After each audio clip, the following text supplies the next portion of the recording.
Bus వచ్చేసి Bengaluru to Hyderabad వెళ్తుందండి. మార్గ మధ్యంలో కల్లూరు దగ్గర యాక్సిడెంట్ జరిగిందండి. అది కూడా 3:30 టైంలో జరిగింది. అది దానికి ప్రమాదానికి కారణం కూడా ఒక బైకరు సడన్గా వర్షంలో అడ్డం వచ్చేసి స్కిడ్ అయి పడిపోయాడు. దానివల్ల బైక్ పెట్రోల్ ట్యాంక్ పగిలి మంటలు వ్యాపించి ఈ బస్సు ఫైర్ అవడానికి కారణమైంది. మాకు అందిన సమాచారం ప్రకారము బస్సులో ఒక 11 మంది చనిపోయినట్టు మాకు సమాచారం అందింది.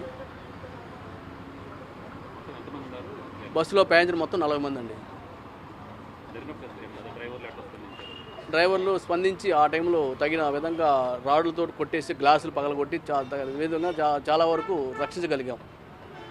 కొంత ప్రాబ్లం కూడా కారణం ఏంటంటే ఈ మొదట్లోనే ప్యాసింజర్ డోర్ దగ్గర మంటలు రావడం వల్ల డోర్ దగ్గరికి రావడానికి జనాలు సాహసించలేకపోయారు. ప్యాసింజర్ రావడానికి బయటికి ఒక్కసారి ఊతిన ఎగిసేటప్పటికి ఆ బ్యాక్ డోర్ నుంచి బయటకు వచ్చారు.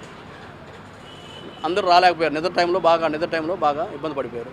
మా బస్సు సంబంధించిన పేపర్స్ వాల్యూ లేవని ఏదో పుకార్లు పుట్టిస్తున్నారు. అన్ని బస్సు పేపర్స్ అన్నీ కూడా వాల్యూలో ఉన్నాయండి.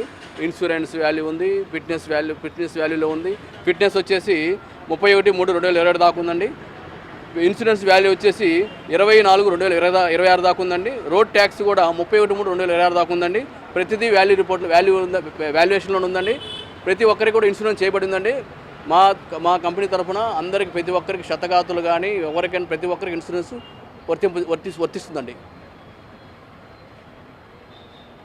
ఈ జరిగిన సంఘటన మటుకు మేము చింతిస్తున్నామండి. యాజమాన్యం తరఫున మేము చింతిస్తున్నాం.